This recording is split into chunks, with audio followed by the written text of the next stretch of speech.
你一定要行出来。众生嘛是你成就佛菩萨的对应，若无众生，你要怎去甲度化？所以一定要行出来。有当时咱的道心嘛无一定要干部少咱啦。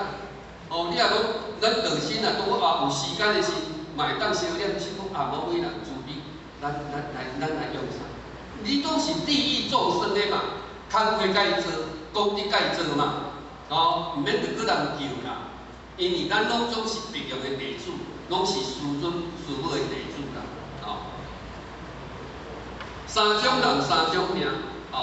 那当然呢，这三种人的病就会不一样。第一，抱怨的人，被病推着走，抱怨一边表怨一边埋怨。你表完就唔通埋怨啦。你若当做，你就尽量甲做。你若有难点，你唔茫硬要做，做就甲佫来念，不要这样。有人咧前几日讲某位人慈悲安怎即互咱来了完较好。若会使，咱就讲会使；袂使，咱就讲袂使。莫讲拢接了后，有当时倒来嘛，倒来敢是靠有人咧用，敢是大家拢要举一支刀，安尼。倒来的时阵咧，人大家工课拢找着你啦。你不厌其烦，是拢无人见来就拢叫我，源头做，源头埋怨，源头做，后念。安尼你就前功尽弃。你若要埋怨，你就干脆不要。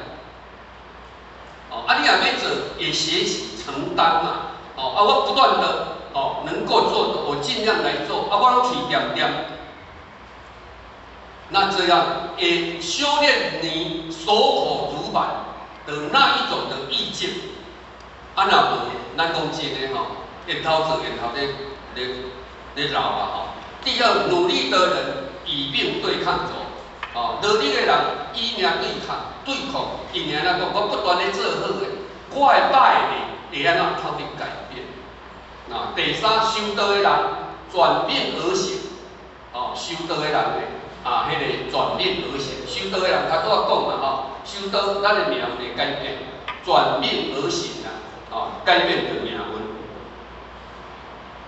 济公活佛慈语凡夫随命转，圣